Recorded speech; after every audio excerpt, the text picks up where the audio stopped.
Welcome back to my channel. My name is Marie Ludzie Wilson, and today this video is going to be a little bit personal. So I am going to explain to you the process how I overcome poverty and how I'm living the life I'm living right now.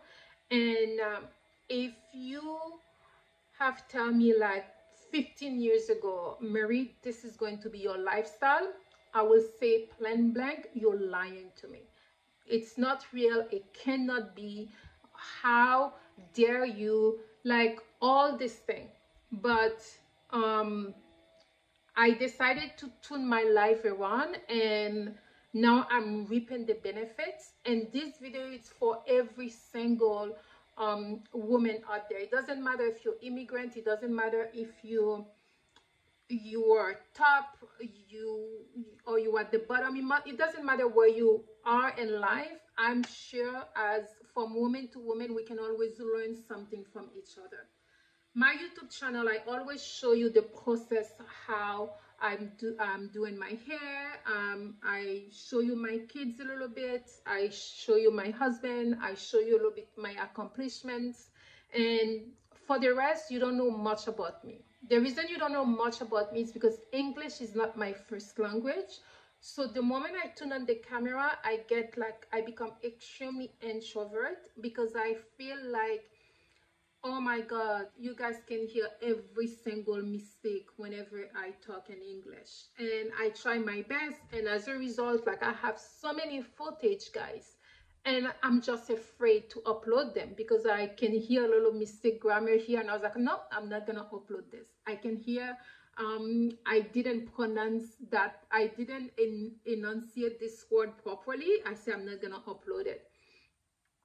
So I come to the point to say that when I see how my family members are so proud of me, when I see my younger sister or my younger brother and they're telling me, and people that know me, and they say, Mary, you said you were going to do something and you did it. How did you do it? And I say, you know what? Maybe I should use that, and instead of being heavily, instead of criticize myself so much in terms of the language, I hope, guys, you will forgive me. And I know I am going to make mistakes while I'm speaking in English, but I hope you will be able to pass that and you will try to take the message. I will do my best to deliver this message, because whenever I'm talking in English, I feel like I have to think in French first, and then I will translate it to English. So that's how my brain's process. Like, I usually, not only sometimes I have to think in French, sometimes I have to think in Creole and translate to French and then translate to English, you know? And, but I said, I'm ready to deliver so much information, and I am the only one blocking myself because I create that scenario. Oh my God, I'm not good enough because my English is not like my friends who raised here in Canada. They speak perfect English and whatever. And I was like, no, look where you're coming from. You were born and raised in Haiti, speak only Creole. You immigrate to Canada. You have to learn French. You speak perfectly French. Then you pack all your bag, you immigrate to Ontario, where you have to speak English on your own. So today, like, I'm able to do all this, and I said, you know what? Let me stop being afraid and share with you my journey. So this video is to let you know that I am going to start talking to you a little bit more deep in terms of like accomplishments, in terms of relationships, in terms of finance, because that's all the thing I didn't have, guys, and now I have it. And I couldn't believe, and not only I have it, like, I don't know how to explain it. I was born in poverty, deep down to poverty, and now I'm on the other side right now. And I think, like, how I managed from poverty to be an upper middle class, I think we need to have a conversation, because if I was able to do it, by sharing my journey, I hope that will encourage another Black woman to pick their bag and do it. So for me, the way I'm going to do this is my button. I am going to, how you say that, button? The way these videos I'm going to make, this is for me. Let me Google how you say this word in English, because honestly, I don't know. Let me Google that quickly. No, let me Google no, I'm going to go to DeepL Translate. I'm trying to say something and it's not coming to me in English. Let me find out how you say it, and then I'm going to tell you right now. Je te passe le bâton. Bâton. Yeah. So it's good. It's I pass you the baton. Yeah, it's the right thing. I pass you the stick. Okay, so let's use that. So the way this type of video I'm going to make, it's a way for me, I'm passing you the stick. So you take that stick and then you are going to make it your own, and then you will be able to pass it to the next generation and pass it to the next generation. So that's what motivates me, because I feel like where I'm coming from, some people don't even have another person to pass them the stick, so they can take that and run with it, you know. And for me, where I'm coming from, I feel like I have to work so hard just to have that stick, you know. And now I have it, in the process of having it, so I'm ready to share that information with you guys. Having said that, guys, I was born and raised in Haiti, and I came from a broken family, and my dad worked so hard.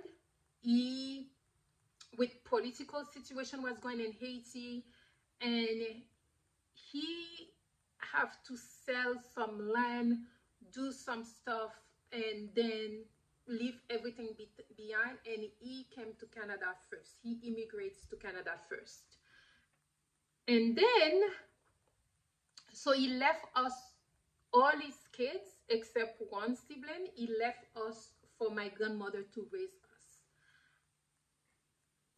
My mom was not in my life, and my mom was like 30 minutes away. This is a video for another situation. So my grandmother raised us up. I was 12 years old. Then I came to Canada. When I came to Canada, I guess between 12 or 13, it was 4 siblings, 4 of us in the plane. We didn't know French. We were in the plane. Somebody was taking care of us in the plane, because at that time we were all underage.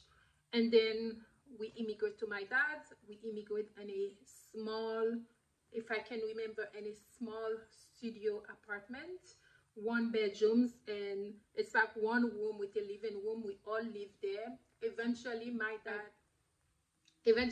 dad, as a single dad, he worked so hard. He was able to put us in a 2 bedrooms apartment. So 1 room was for him, and the other room I shared it with my sibling. And in the process, I was in Montreal. Guys, it wasn't easy. It wasn't easy. Going to teenager, I was always close to my grandmother, and my grandmother never left my side. And coming to Canada, my dad is extremely strict.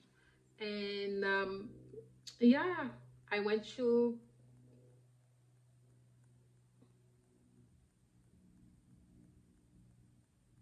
It wasn't easy, but we always have my dad.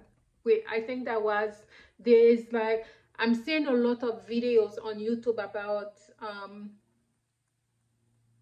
single mother raised. I never see a video about single dad. I never see anybody crediting single dad. And there's not enough, there's not enough space for me to describe how being raised by a single dad has impacted my life to make me the person I am today. My friends, they said, oh, but I was raised by a single mom. But you're different. Maybe you are accomplished like that because you are raised by your single dad, by a single dad, you know. And I don't know, guys. And I was like, maybe it's a blessing that my mom wasn't in my life. Maybe it's a blessing my mom was not in my life, because whatever my dad gave me, whatever my grandmother gave me, I put 1 and 2 together and I run it with it. But the most important you have to understand in this video, at 21, I made a decision, clear-cut decision. The first step for me to overcome poverty is at least I had one parent that was ready to pass a stick to me. One parent that was ready to sacrifice everything, their soul, everything for the kids. And that was my dad. Because in Haiti, it was good. He has land, he has people working for him. For him to be able like to say, you know what? I'm going to leave everything behind. I am going to move to another country. This is not about me. This is about for my kids. And I had a conversation with my dad, because my dad and I were extremely close. I said to Dad, what makes you want to leave everything behind and start all over again? His exact words was, Marie, when I'm looking at how young women in Haiti are being taken advantage of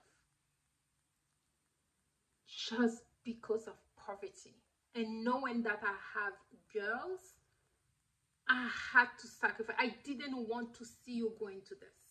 I didn't want any man to take advantage of you because we are poor, because you don't have this, you don't. I want you, if you are in a relationship with a man, it's because you choose to be in a relationship with someone. You choose to be in love with that person, not because you have to buy a bag of rice, not because it's something. So we had a very deep conversation that to the point I was crying, and I hugged him and I said thank you for.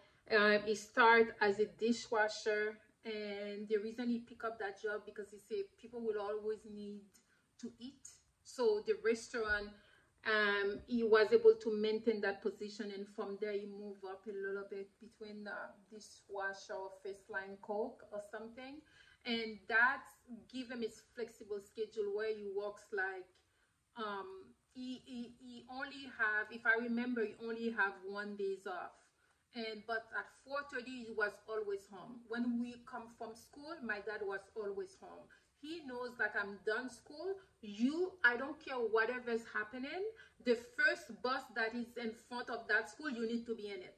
So imagine, I cannot miss that bus. I don't understand. I don't care how packed this bus is. You will see I'm trying to squeeze in. I had to be on time at home before 4:30 because school was done anyways, you know. So it's just to let you know, like, he was very strict. And so the first thing, I had a parents that didn't give up on me. Even though one gave up, another one said, you know what, I'm gonna step in, I'm gonna play my role as a parent, I'm gonna take full responsibility. So my dad takes full responsibility of every single kid he procreates. This man, that's why, like, he's my hero. You cannot take crap about my dad. You want me to go down, you say ha to my dad. Listen, my dad is so important to me. The man that I married, he's the only one who met my dad. And I will make a different video to explain why. Yes, I did in the past, but the men that they always, oh, I want to see your dad or whatever, I protect my dad. And I was like, this man sacrificed so much for me. Like, I don't see myself go, Monday, this is Toto. Friday, this is Jojo. Saturday, this is Luke. I don't know. But I was like, yes, I did. But the moment they start asking, oh, I want to see your dad, blah, blah, blah. I don't know how serious you are. Like, no, I protect my dad. Not a man that I date can say they shake my dad's hand. they will see his picture. They will know his car, because they will try like to. I always stop. They never interact my dad, but my husband, oh my God, is the only one who met my dad. And I told him, you are the only one who meets my dad. You are going to be the last one.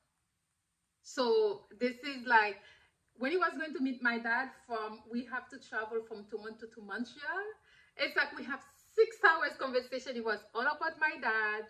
When we go home, like I was engaged. I was like, are we going to share the same bed? My dad's gonna be there. I was like, guys, I was hyperventilated in the car. That's a conversation for a different day, okay? So let's go back.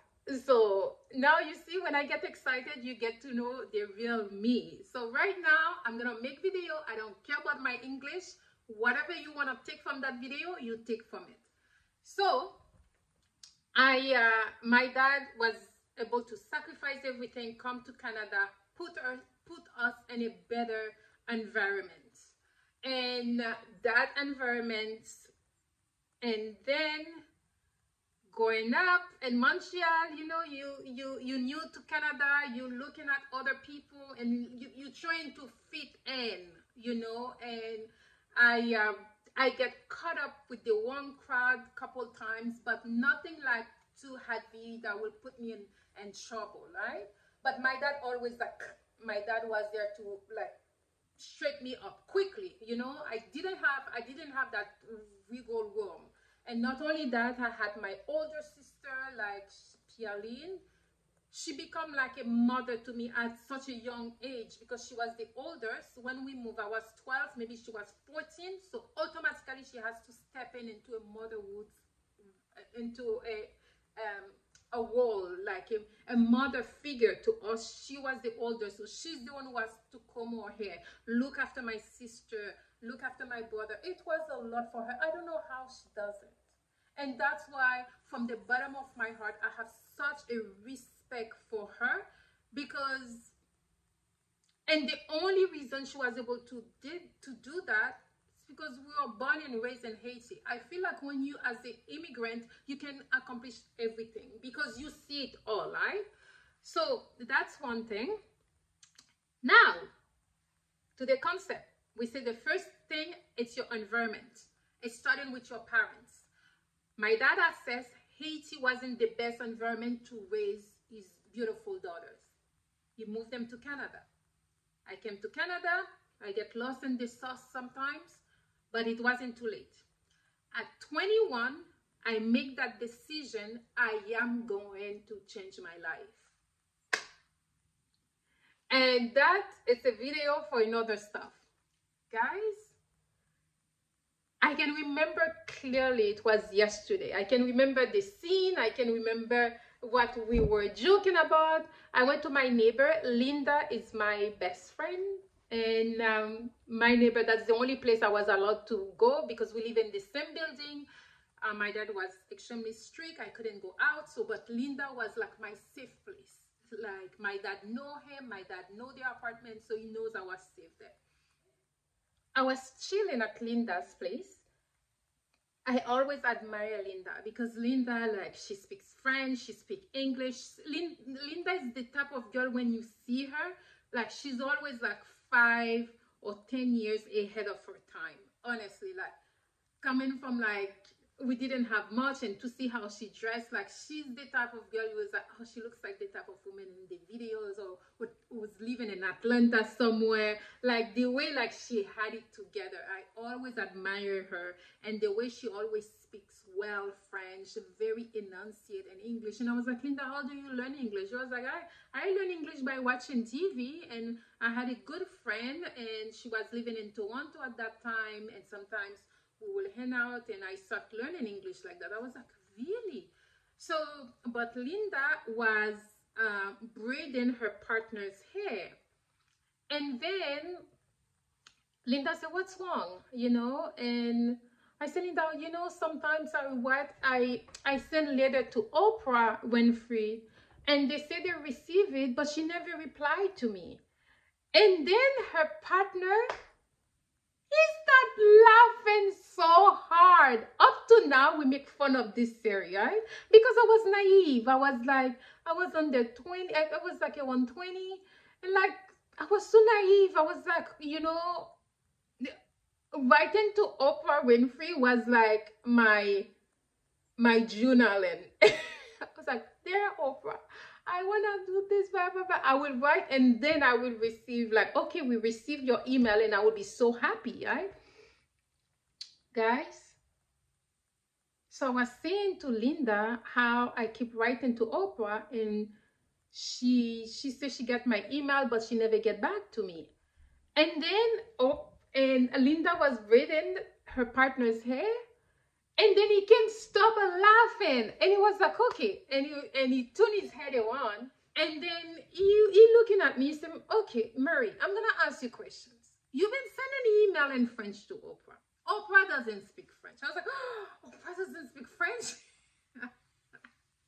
And my mind was like, how come you have so much money and you don't speak French? Like, she's like, Oprah doesn't speak French. And he was like, okay, you sending all this email to Oprah. So let's say Oprah come to you today. How are you gonna be able to communicate with Oprah? Oprah doesn't speak French and you don't speak English. How are you gonna do that? And I was like, oh, Linda, would you translate for me? And Linda started laughing. And her partner started to laugh, like to the point he couldn't hold it anymore. He was like, you telling me right now, if I have Oprah Winfrey in front of me right now, with all the millions she has, all the money she has, and I have Oprah Winfrey in front of me right now, do you think I'm gonna care about what you need to tell her? I'm gonna be focusing on my needs. I was like, but you're supposed to be translate for me. Just, no, I will not have no time to translate for you. I am going to talk to Oprah about me in English, and you will have no crap. And after that, you're gonna look at me, you're gonna say, did you say what you're supposed to say? I said, yes.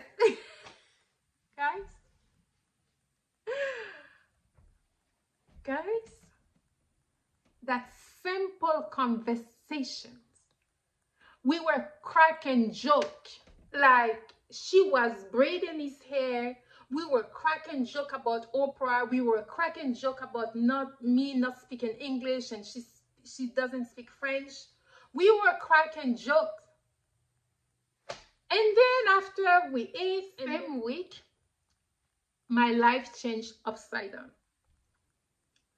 I was dating a boyfriend. I decided to surprise him. I find him with another woman. Beats me, guys. When I tell you beats me, it beats me, guys. And thanks God, his friends was there, and he came. He was like, yo, what are you doing? Why would you do that to her? Whatever, like, resonate with him. And like, I was able, like, escape. So from that, and I was like, when I looking at my watch, and I was like, oh my God, it's almost 4:30. I need to be home. Guys, I had like my ribs, I was in pain. I had blood in my face. Guys, all I could care about, how am I gonna make it from his house to my house before my dad get there? I'm not even supposed to have a boyfriend. I have a boyfriend. Now I find him in bed with another woman, and he realized I caught him. He started beating me in front of this woman. The brother, or not the other guy in the house came to help. I was able to escape. Guys, I looking at the time for the next bus. There will be no next bus after 4:30. I was like, I have to run for my life, because if I'm not there before 4:30, I might have another beating from my dad. I cannot allow to have 2 beatings in one day. This is too much. So I remember I remember I went from his place to my dad's place, and I managed to make it 4:25. I was like, I went straight to the shower and I started taking a shower. At least I'm home now. I was able to process that. That same week, guys, the same week, I lost my best friend. I lost my boyfriend. And then I find out Oprah doesn't speak French. So what do I do with all this information? I was like, okay. I'm looking at my environment. It's like, this environment is not for me. This is not gonna give me what I'm looking for. Because all the boys, how I'm seeing them treating other women, and I was like, if I was able to be so nice and I'm still being treated like this, what's the point? You know, so I kind of like have a glance in my future and I see what was waiting for me and I get very, very scared. And to the point I say, you know what? I don't want this anymore. So what I've decided to do, I've decided I'm not gonna go back to school. I finished, at that time I completed school. I was supposed to start my first year in college. And I said, I'm gonna take that year off. They had a McDonald's across by me, guys. I work in McDonald's. I will show you the stuff after. I work in McDonald's there like crazy. I work there in McDonald's like crazy, like my life depends on it. And I work there. I saved so much money because I was still living at my dad. And I break the news to my dad. I say to my dad, I'm gonna leave. And he said, you going where? Nobody never leave. When you move to Montreal, people don't leave. That's it. It's like you made it, right? They don't leave. For me, I feel like I needed more. That's not the environment that's gonna give me more. So I decided I'm gonna leave. So Linda helped me. I went to Humber College to visit, and then there they had a number. I take a number from the paper, a lady that was asking for roommates. I take that number. When I go to Montreal, Linda can call for me because Linda could speak English. I couldn't at that time. So long story short, I decided to move to Toronto. When I moved to Toronto, I didn't speak no English, guys. I moved to Toronto knowing that all I have was my high school diploma. My goal is to learn ESL for a year and then choose a program. So I moved to Toronto. I did that.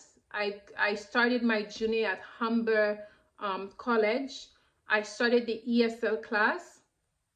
The ESL class was Monday to Friday full time. The only thing the class gave me, I meet my husband there.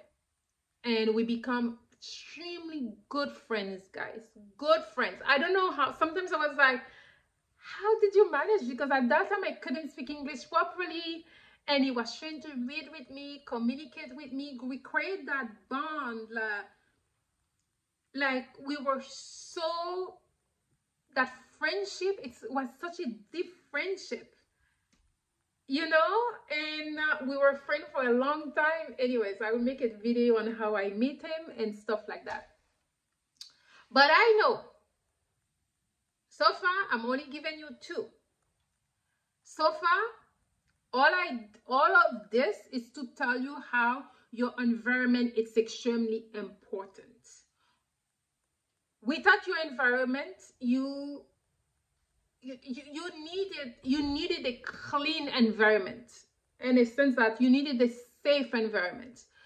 One thing I always say to myself, yes, I come from Haiti, deep poverty, but my dad always fight for us. And not only that, I never see my dad drink. I never see my dad smoke. So even though we're in the poverty, we had it because it was a clean poverty. It was a poverty where like one parent's always monitor me. One parent's like, I was sheltered. You know, I didn't know that was poverty until when I come here, I'm seeing how they're talking about Haiti, what they're portraying in Haiti. I was like, that's not the Haiti I left behind.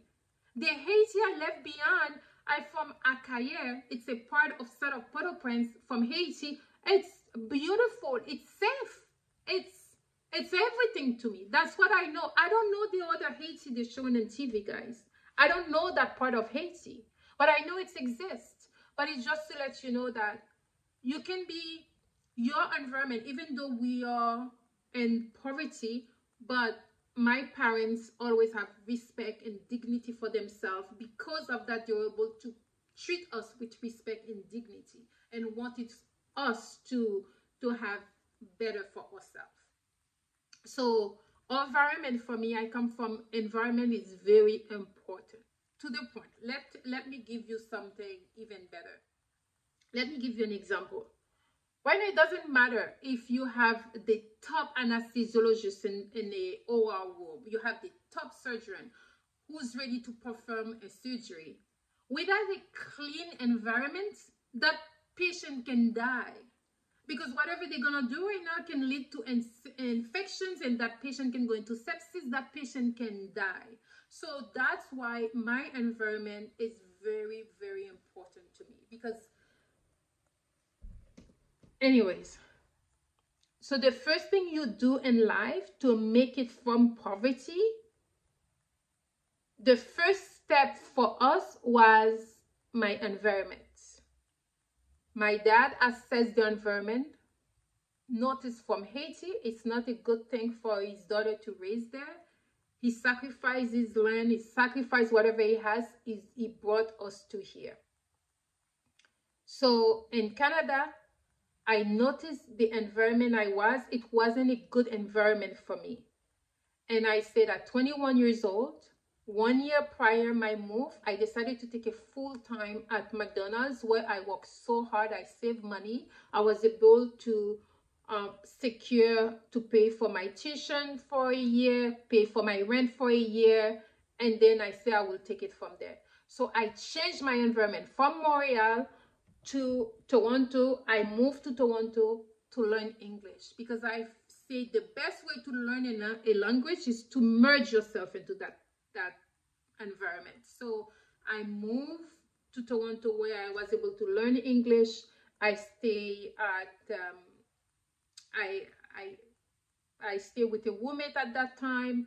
I started studying ESL at Humber College, and that's where I met my husband. And from there, after you change your environment, it doesn't matter what's happened to you. Do not sacrifice school. It doesn't matter if you don't have nothing to eat. It doesn't matter how you're going to get to school. You have to enroll in school. You have to, whatever is happening to you, don't ever stop school. Because when you poor, the only key that's going to crack the door a little bit, not even open the door, but just like, you know, when you put the key, it's like, it's your education. I am a true example how education take a Black woman from poverty to upper middle class. It's your education. No matter what you're going to do, what I do after I say, we said environment is number one, then your education, you don't compromise it. No matter what you do, not compromise your educations. You don't. That's what's going to open the door for you. The reason I never compromise school, I make sure at that time I work in customer service, call centers. Call center, I know they open really late, so I will be able to like go to school and then be in a call center, and when it's quiet, everybody knows, like I will be reading my book or whatever, and that was okay with them because I was up to date by reading my policy, my procedure, whatever, so I can spend that time. And I will work the evening shift or late or weekends. I didn't have a life. It will be school, work, and at that time I don't care because I didn't have friends, you know. So that's one thing. You don't compromise school. You find And the other thing, you'll find work that's gonna work around your school schedule. And that can be customer service, hospital open 24 hours, hotel open 24 hours. Any job, I will say, look at jobs that open 24 hours. That's where you're gonna get the most flexibility. Because listen, I know cleaners, they were pharmacists back home in China. They were pharmacists and they come back to Canada here and they start working as a cleaner in the hospital. And then in their break, they're studying. They're going back again to school, but they just need something to support when they're in school. So forget who you used to be before. Focus on, it's me now. So what are you going to do about it now? You know, and that's to give you an example, okay? You focus on your school. School was so important to me when my husband proposed, and I think I had a year left something to finish school, and I had a conversation with him because he's a little bit older than me, and I know like he wanted kids. We talked, and I was like, are you okay if I finish school first? I want to be able to finish my college first, and then we can get married. I remember like at work, and people was like, oh my God, you think he's gonna wait for you until you're done school? And you know, we had a conversation. He knows how long school was going to take me, and nursing school, it's hard. And I was doing nursing school in English, and I was terrified. It's a new language, it's everything, right?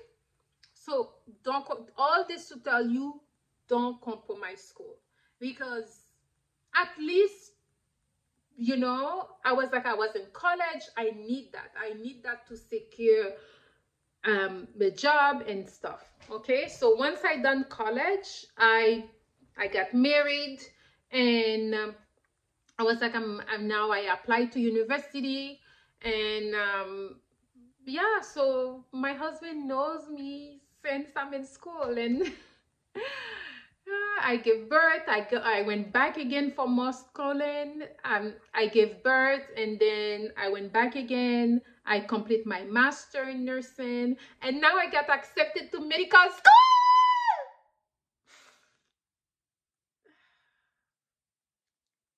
Sorry, I got accepted to medical school. I will be the first in my family. The first in my family who graduates with a high school diploma, the first in my family who graduate with a college diploma, the first in my family who graduate with a university degree, and first who graduate with a master degree, and now I am going to medical school. It's just to let you know, I never give up in school, because I don't believe people's gonna give you promotion. I usually say that I give myself in promotion by keeping myself up to date with current information, by enrolling myself in creditable school, and yeah, okay. So that's one thing. Your environment, don't neglect school. And the other thing, whew, you're not gonna like this one. It's a brand new you. So whoever was in your past, you're gonna have to leave them behind. When a baby is born, what is the first thing we have to do?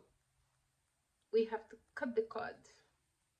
So you're gonna have to cut the cord, my friend, with your past.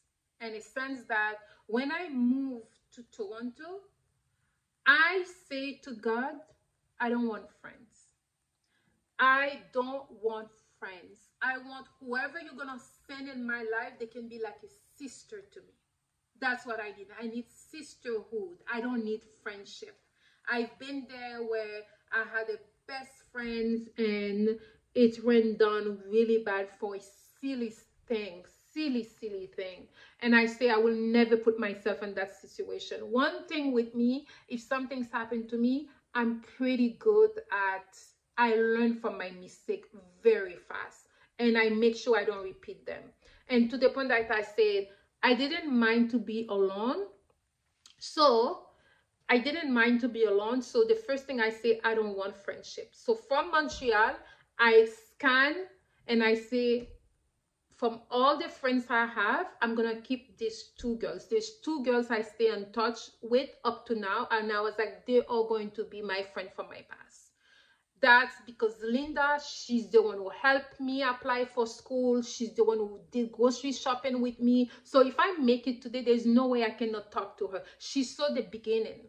And she always encouraged me. She always said, you go, girl. I will call her. And I was like, Linda, it's so hard. I don't speak English. I don't understand. I'm trying to order my food. They're making fun of me. Like, she was like, Mary, who cares? Like, keep going. She will be like, she was like a sister to me. So when I moved to Toronto, guys, I went to movie alone. I shop alone. The body was hot. Like, you will see, like, I was like, but I was lonely. But you use that time to build yourself. You use that time to prepare for your future you.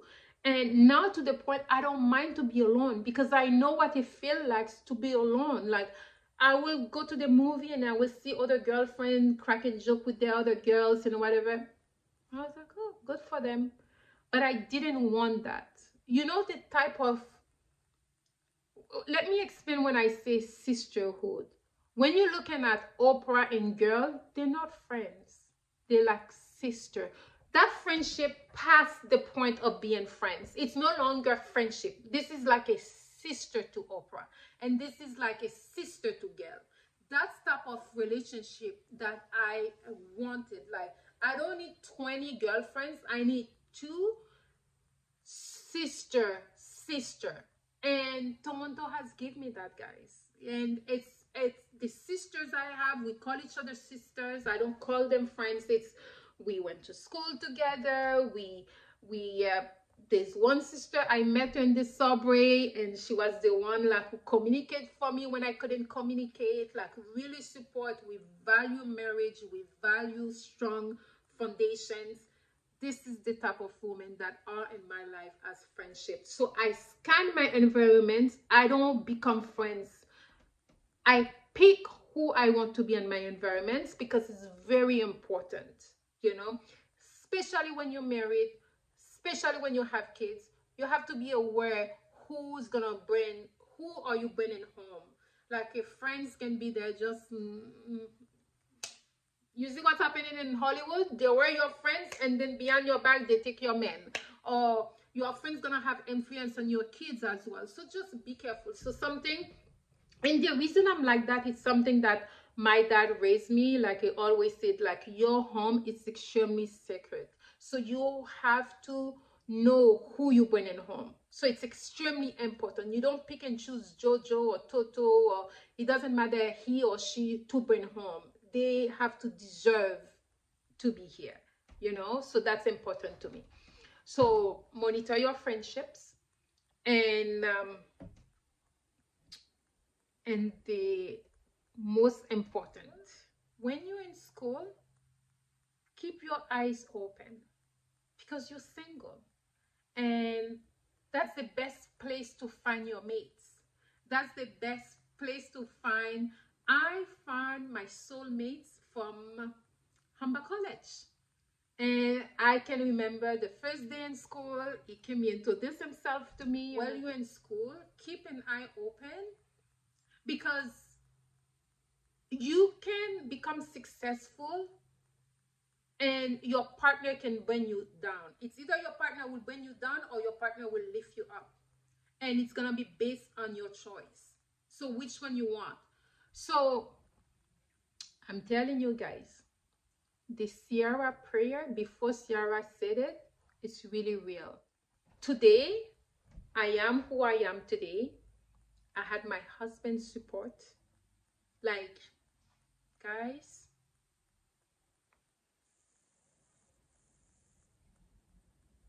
this man, I give all the glory to my mother-in-law. So how my mother-in-law raised him, the value she implemented in him, and now because of my mother-in-law, I feel like I'm living the life today. And I appreciate that, you know, because listen, he's my soulmate. That's all I'm gonna say. My husband is my soulmate. The probability for me to, once again, your environment is important. I met my husband in school. We were best friends for years. And guys, oh, when I fall for him, I was like, that's how love's supposed to be. Clean, safe, no drama. You're the priority. It's respect. It's planning together. You're not hiding money from each other. You inspire each other to go get your dream. You're not in the way of preventing each other from succeed. I was like, this is love. Am I having this? This is like, I'm not crying why he's not calling me back. I'm not begging for a date. It's like, this is how true love is. Guys, true love does exist, but you have to make room for it. It's not gonna come to you. If I was staying in my situation in Montreal, I will never meet my husband today. I will never have Olivia or Leo. I will never have all the degrees I'm telling you. I will never get accepted to medical school.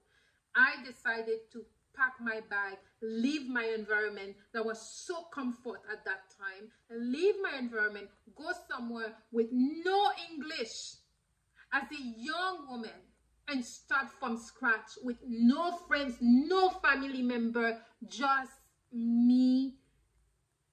God was covering me, protecting me with his blood, and with my determination that I need to do something better. And the process, I discovered my husband, which is my soulmate.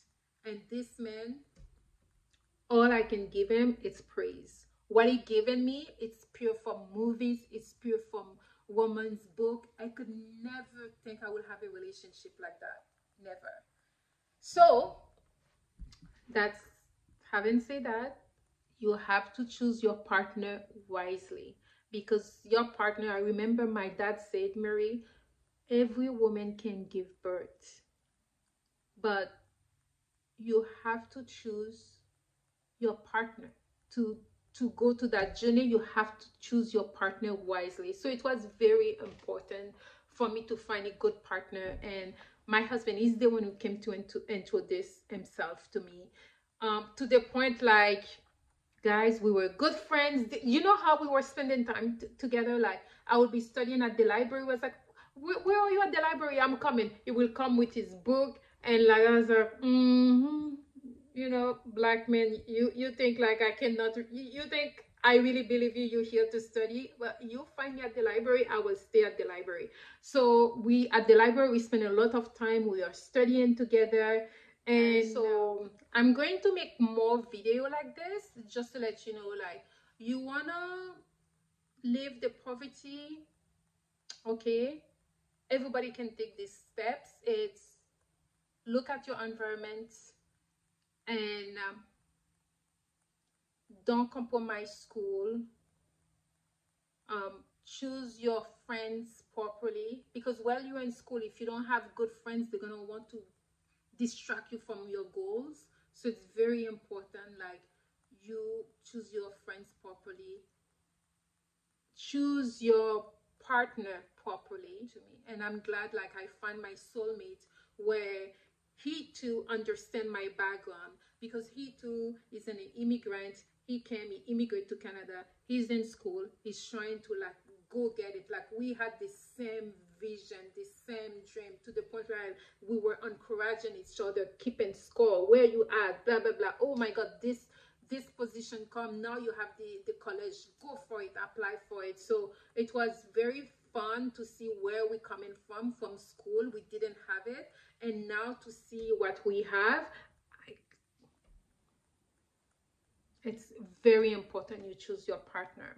For me, that's So, and the other ones, when you started making money, don't plunge too much into luxury. I make a mistake where after I graduated and I started making money as a registered nurse, and I was like, oh my God, I need a Mercedes. So I went to buy myself a Mercedes. Okay, it's pay off. I thanks God. Like I work crazy overtimes and I paid this car so fast. But that 50,000 or 60,000 this car cost me, I knowing what I know now, I could have like put a down payment to buy a condo in downtown Toronto instead of like putting it into luxury. So that's why you will see my style. It's more like clean, no logo. I don't need this thing to say that I'm making over 6 figures and look at me or blah blah blah. I don't need this. So right now I'm trying to build wealth for Olivia and Leo. So luxury, stay away from luxury. And so that's a little bit of what I've done to overcome poverty from to where I am right now. And this side right now in my life, I'm in the phase where I don't want to kill myself anymore. I want to spend time with Olivia and Leo and my husband. I want to spend that quality time. It's very important to me. So I'm going to make a video about that. So let me know, guys, if in this video, if I told you anything that resonates with you, if you are going to be able to assess your environment and make a decision today. You know what? This is me today, but I can change my life because I know Marie Luzi was able to do it, so I can do it as well. It's not gonna be easy. Nobody's going to hold your hands. Nobody's gonna give you flowers. Nobody's gonna give you anything. It's you. It's the battle versus you. It's up there. It's for everybody to grab, and not everybody's gonna be able to grab it because not everybody wants to make that first move. So that first move comes from you. It's for you. Go get it and be proud when you get it, and share when you get it. Okay, so thank you so much for listening to me. My goal is to make more video for all my young beautiful ladies up there that can give me a pass on my English and wants to listen to me a little bit more. This video is for you. Okay, thank you so much. Enjoy your evenings. Bye.